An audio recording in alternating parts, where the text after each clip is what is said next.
A global climate pattern that impacts our weather is changing. So what does that mean for us, especially as we get closer to hurricane season? Meteorologist Rachel Dunsing explains.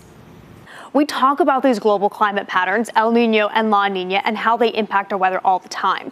It can be a little confusing, but it's time to talk about it again. So right now, we're actually transitioning out of El Niño and possibly into a La Niña. So what does this mean for us, especially this summer? So first of all, here's what La Niña is. It's when the waters in the tropical Pacific are cooler than average. We're already starting to see some of these cooler temperatures show up on our maps, but we're not quite in that La Niña phase just yet, but forecasters expect us to be at a full La Niña by the summer.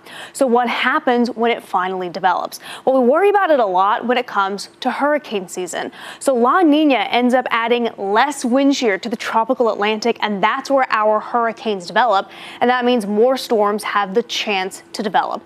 But in order to understand how this works, we first need to talk about wind shear. So wind shear is when wind changes direction or speed with height. Tropical systems do not like wind shear. It tears them apart. So during an El Niño season, that wind shear is higher, and you can see it actually works to tear those developing tropical storms apart.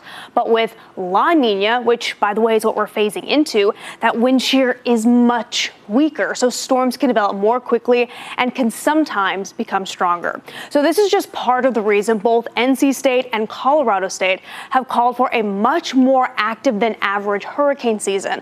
By the way, the official forecast from the National Hurricane Center for this year's season will be released tomorrow, Thursday at 10 a.m. Of course, we'll bring that to you on CBS 17. In the studio, I'm meteorologist Rachel Dunsing.